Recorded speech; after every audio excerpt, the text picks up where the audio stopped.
Vendredi 22 mai 2020, bienvenue à la grande édition sur Zawe TV, les titres. Opération Enfant de Noël au nom de l'ONG américaine Samaritan's Purse est venue porter assistance aux pasteurs bénévoles d'église qui connaissent des difficultés à cause du coronavirus. La maison des médias Thomas Améansan de Cotonou a clôturé son projet pour des médias plus professionnels au Bénin ce jour. La conférence de presse animée par Maryse Assogbadjo et Christian Hunongwe du quotidien La Nation au sujet de la corruption foncière. Des précisions dans un instant. En fin d'édition, le député Gérard Gbenochi commente les performances de son parti politique au communal 2020.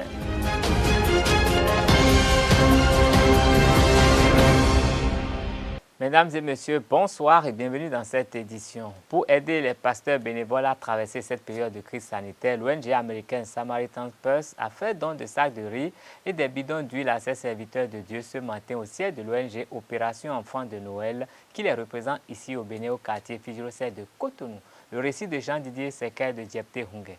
Opération Enfants de Noël, la structure qui représente l'ONG américaine Samaritan's Purse au Bénin, a gratifié les pasteurs bénévoles du Bénin de produits de première nécessité pour les soutenir pendant ces moments de crise sanitaire. Ce matin, nous sommes en ces lieux pour une action de joie et de convivialité parce que nous sommes une structure, un projet de Samaritan's Purse dont notre siège est aux États-Unis à Boone. Nous recevons de la part de nos partenaires chaque année des conteneurs de cadeaux que nous distribuons aux enfants béninois.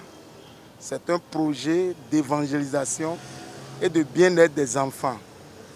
Et nous sommes déjà à notre 6e édition cette année, mais compte tenu de la pandémie qui sévit le monde entier et vu tout ce que les volontaires souffrent à travers le monde, le quartier général nous a appuyés de quelques dons que ce matin nous sommes venus attribuer à nos différentes régions. Donc, le quartier général a estimé que ces volontaires seraient en train de traverser des moments difficiles. Donc, le geste de ce matin vient accompagner ces volontaires pour leur signifier qu'ils appartiennent à une grande famille qui ne les a pas oubliés.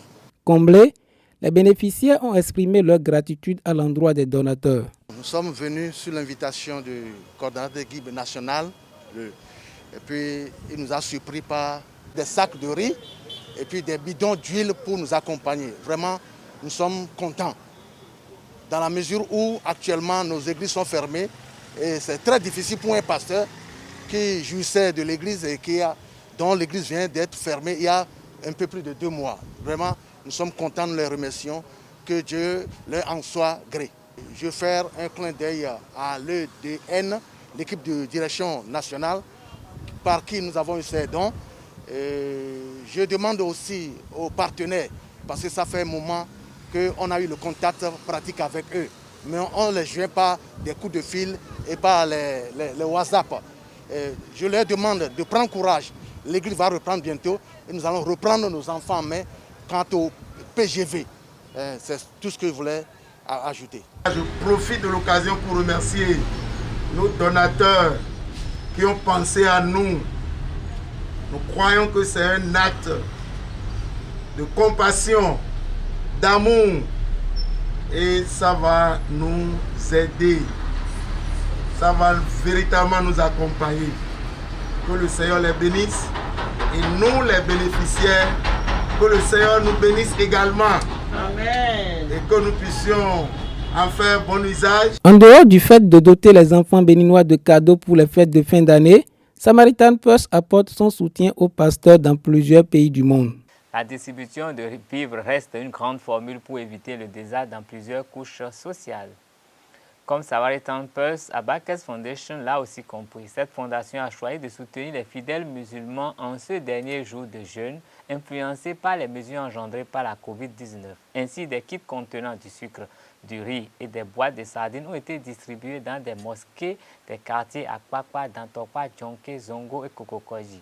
Le porte-parole Abdelkader Achirou de la Fondation Abakès Foundation fait le point au micro de Larios Adjagbeno.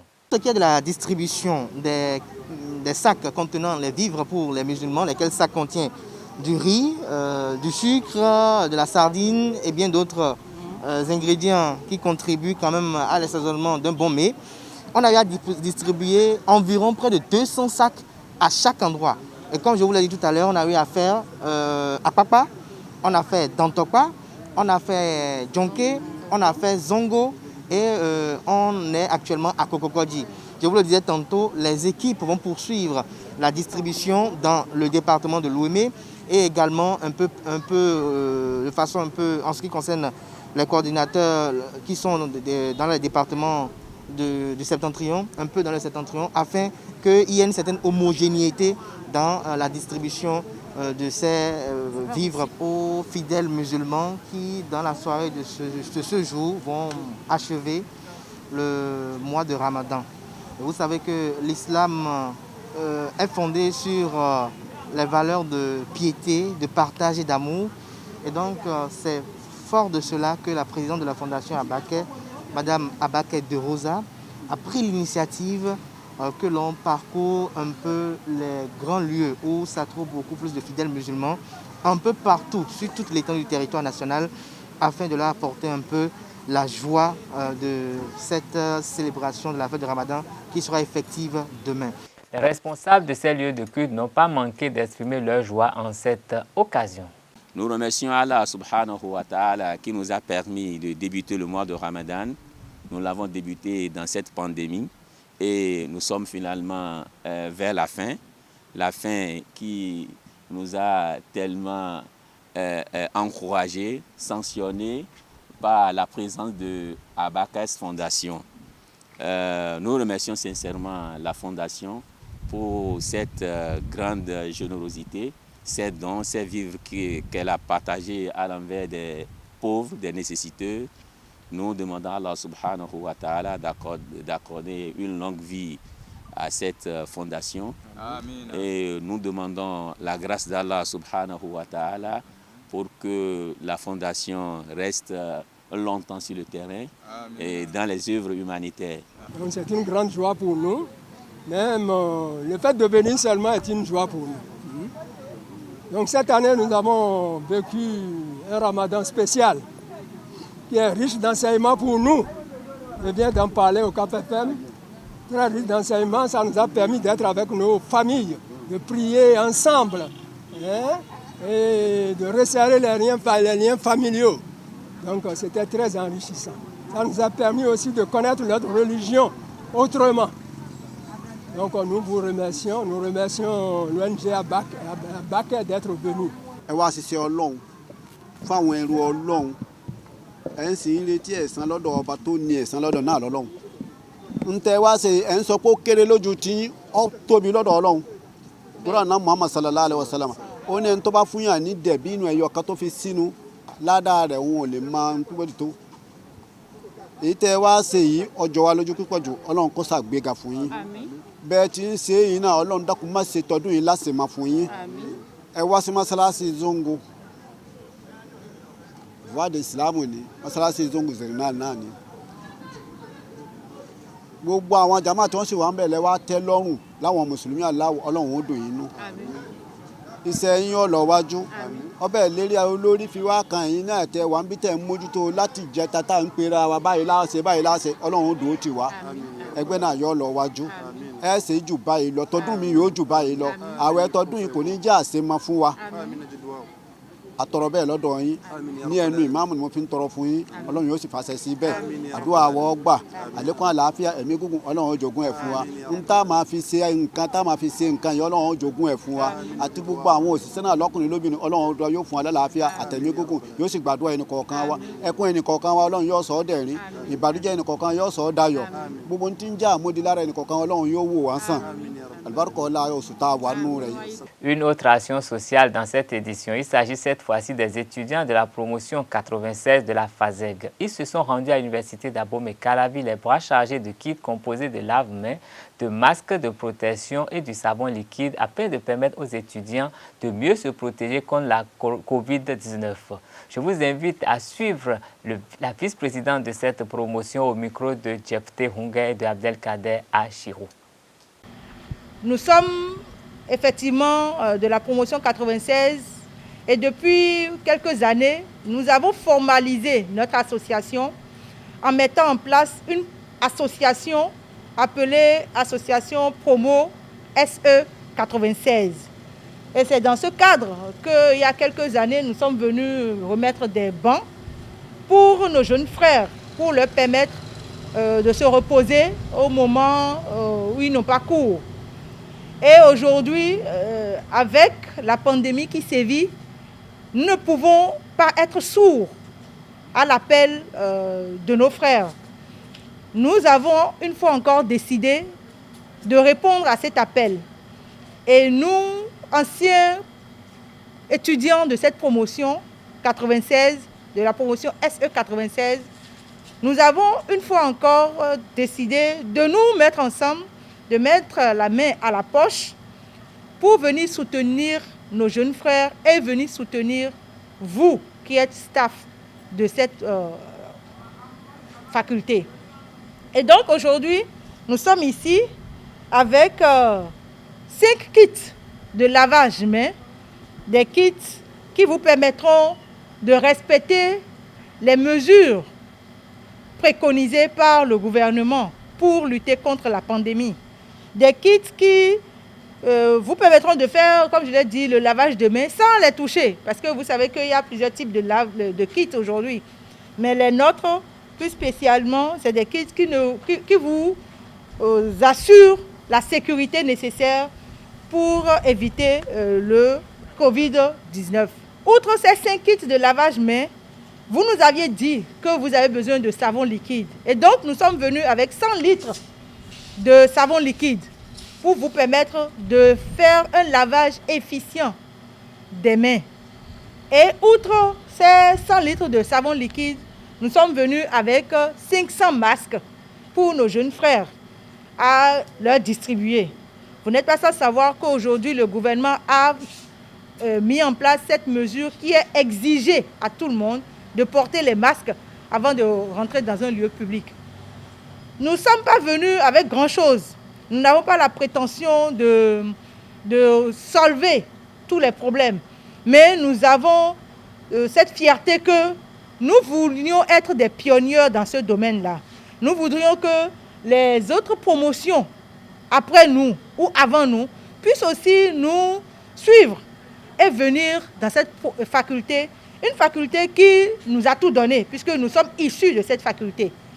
Et que les autres promotions puissent nous suivre et venir aussi faire de leur mieux pour que tous nos frères de cette faculté puissent réellement bénéficier de notre accompagnement tel que nous avons eu durant notre séjour ici.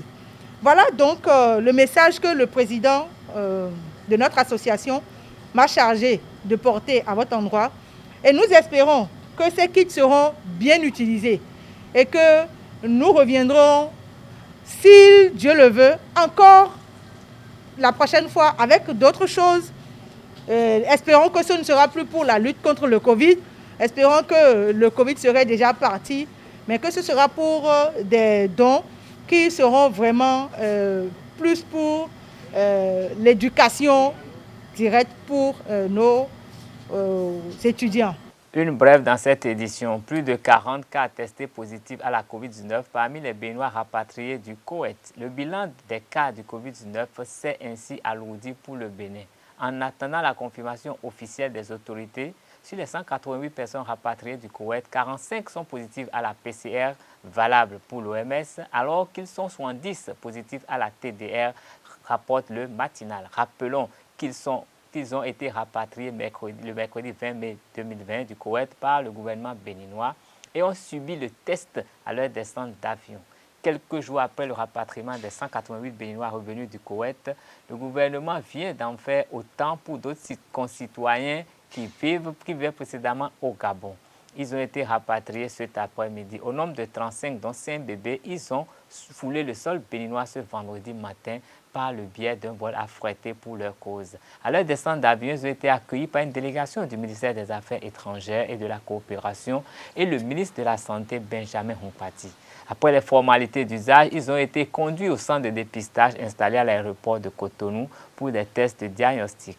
Selon les informations recueillies, les Béninois ont décidé volontairement de rentrer chez eux et le gouvernement béninois a pris en charge leur billet d'avion.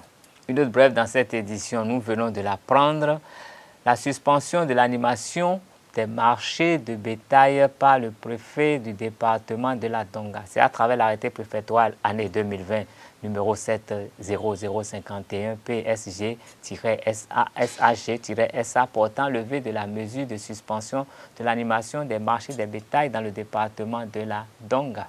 Il est à présent question des médias dans ce 19h. Un d'étoile, la maison des médias Thomas Meyansan de Cotonou poursuivre le compte rendu de la conférence de presse animée par Maryse Assogbadjo et Christian Hunongwe ce matin. Ils ont échangé avec leurs confrères présents autour des méandres de l'enquête qu'ils ont menée concernant la corruption foncière au Bénin, un sujet sur lequel ils font des recherches depuis 3 ans. Maryse Assogbadjo et Christian Hunongwe, 2 journalistes du quotidien La Nation, ont entretenu les journalistes présents à l'auditorium de la Maison des médias ce vendredi 22 mai au sujet de la corruption foncière au Bénin. Un domaine réservé à l'école maternelle et primaire publique de Kokotomé, situé au lot 435, zone 13, et un autre concernant l'ancien marché de Kokotomé sont querellés. La pomme de discorde concerne leur morcellement à d'autres fins. La situation est pareille à Kokokodi, où la détermination de la superficie de l'école maternelle publique fait l'objet d'un bras de fer. À Calavi, vous trouverez, chers confrères, des quartiers enclavés pour défaut de lotissement. Les habitants vivent chez eux comme des prisonniers. Des voies d'accès menant à certains domiciles sont complètement fermées par des clôtures en briques. Des maisons compactes où les populations n'ont pas accès à l'eau et à l'électricité. L'isolement expose certains habitants à l'insécurité permanente. Les autorités à divers niveaux sont bien au courant de ces irrégularités. Pour preuve, l'ancien ministre de la décentralisation et de la gouvernance locale, Barnabé Dassigli, avait sorti plusieurs communiqués courant octobre 2018 par rapport aux nombreuses irrégularités relatives aux domaines socio-communautaires, lesquels interdisant la réduction des réserves administratives par les conseils communaux et la libération de certaines réserves administratives. Ironie du sort, il sera limogé lui-même du gouvernement le 20 février 2019 pour son implication dans les opérations irrégulières de transactions foncières. Christian Hunongwe a axé son enquête sur les faux frais qui entourent les transactions foncières dans la commune d'Abomey-Calavi. Plusieurs plaintes révèlent que les agents de l'administration foncière réclament des pots de vin contre la promesse d'accélérer les procédures d'enregistrement foncier. Ces fonctionnaires soumettent même les acquéreurs de parcelles à une véritable épreuve de nerfs. Pour éviter les allers-retours, certains sont obligés de subir et de donner des pots de vin. L'administration communale prête le franc à ce jeu malsain en semant la confusion autour des frais réglementaires à payer. Dans plusieurs communes, on note un mythe autour des frais de formalité, car les frais ne sont pas actualisés au niveau des tableaux de renseignement dans plusieurs localités. Cette conférence de presse vient mettre un thème à la série de conférences organisée par la Maison des médias Thomas Meyansan dans le cadre de son projet intitulé « Pour des médias plus professionnels » financé par Open Society Initiative for West Africa, OSIWA. Maryse Assogbadjo a focalisé l'attention de l'auditoire sur la mafia autour des domaines communautaires qui nourrissent frauduleusement plusieurs professions au Bénin. Le collectif des associations de développement de l'arrondissement d'Abomey-Calavi évalue à 205 690 m² le point des réserves morcelées dans la ZOCA et la ZOPA par des élus locaux. On y retrouve par endroits des lieux de culte bâtis en matériaux définitifs en lieu et place des écoles primaires publiques. Or, selon la mairie d'Abomey-Calavi, le constat sur le terrain n'est pas souvent la réalité dans les documents. Relativement au deuxième angle, intitulé « Jeu de ping-pong entre géomètres et urbanistes », les différents acteurs se rejettent la responsabilité des irrégularités foncières. Et à ceux qui imputent aux communes la responsabilité de la disparition des quotas administratifs, la mairie d'Abomey-Calavi rétorque que c'est aux géomètres qu'il faut plutôt demander des comptes. Les géomètres ne l'entendent pas de leur oreille et estiment qu'il revient à la mairie de sécuriser ces terres. Ils accusent également les urbanistes d'être dans le coup. De leur côté, les urbanistes s'offusent des reproches des géomètres, estimant faire un travail de bureau et donc intellectuel. Ils jurent n'avoir aucun pouvoir pour empêcher les irrégularités foncières commises à Abomey-Calavi. Si la mission de l'urbaniste est de tracer les voies et de fixer les zones d'infrastructures socio-communautaires, le géomètre expert, pour sa part, applique ces tracés sur le terrain et rend compte de son travail à la mairie qui se charge à son tour de le concrétiser. Si Abomey-Calavi est décrié en matière foncière, les élus locaux estiment que les opérations de remembrement urbain sont une vache à lait pour les géomètres, car l'administration communale ne peut s'approprier un domaine si elle n'est pas informée par le géomètre. Donc, en ce qui concerne le morcellement des réserves à d'autres fins, chacun de ces acteurs essaye de tirer un peu le drap à soi. Son compère Christian Hunongwe a présenté quant à lui le tableau des faux frais liés aux transactions foncières et la complicité des services compétents et des différents acteurs du secteur. Dans les locaux de la mairie d'Abomey-Calavi, le tableau de renseignement placé dans la cour présente les frais de prestations fournis par le service des affaires juridiques et foncières. Malheureusement, ces montants non actualisés n'ont rien à voir avec ceux contenus dans l'arrêté communal rectificatif du 22 février 2019 portant définition de la procédure d'affirmation et de délivrance des actes de présomption de propriété dans la commune d'Abomey-Calavi. Alors que les frais de mutation de nom sont fixés à 50 000 francs sur l'arrêté municipal, le tableau affiche 25 000 francs CFA pour cette prestation, soit la moitié de ce que prévoit l'arrêté municipal. Par contre, les frais d'affirmation de convention de vente sont à 4% du prix d'achat sur le tableau et à 1% sur l'arrêté rectificatif. Le citoyen s'y perd. Quant aux frais de compulsion des registres fonciers de la mairie, réglementairement fixés à 10 000 francs, ils ne figurent ni sur le tableau de renseignement, ni sur l'arrêté signé du maire Georges Bada. Il faut ajouter la disparité notée dans les frais légaux payés d'une commune à une autre. Dans une commune A, vous avez d'autres frais, et dans une commune B, vous avez autre chose. Si les frais de lotissement et d'attestation de détention coutumière sont uniques sur tout l'étendue du territoire national, la nature et les montants des opérations foncières varient d'une commune à une autre. Chaque commune se prévaut de sa politique budgétaire pour hausser le montant de ses frais. Il y a maintenant les rançons. Dans ce méli-mélo terrible, les géomètres en profitent pour prendre leur part dans ce tribut que payent les acquéreurs, à la manière de certains cabinets de géomètres qui perçoivent des frais de mutation ou de vérification des parcelles allant de 10 000 à 30 000 francs sans délivrer le moindre reçu. En violation du code foncier domanial et de la loi des finances, certains agents de l'administration et des élus locaux continuent d'extorquer aux citoyens de l'argent pour des services fonciers censés être gratuits. L'absence des sections villageoises du foncier dans certaines localités permet aux chefs de quartier de continuer à percevoir indûment entre 5 000 et 10 000 francs CFA pour témoigner dans le cadre de l'établissement d'une attestation de détention coutumière. Certains chefs d'arrondissement continuent de viser des plans topographiques et convention de vente à 30 000 francs, frais non autorisés par aucun document réglementaire. Pour encourager les acquéreurs de parcelles à contourner le fisc, les anciens chefs quartiers, chefs de village ou d'arrondissement continuent de signer des conventions antidatées moyennant des pots de vin. En page politique, il est à noter que les résultats des communales et municipales du 17 mai dernier suscitent des commentaires des acteurs politiques. Le député Gérard Benochi apprécie les résultats de son parti politique, l'Union progressiste. Quand je fais une lecture holistique de ce scrutin, je dois remercier, féliciter certaines formations politiques qui sont des concurrents à nous, mais je dois les féliciter. Vous savez que des partis comme l'UDBN, de Mme Claudine Prudencio, les partis comme le PRD ont été comme nous à ce scrutin.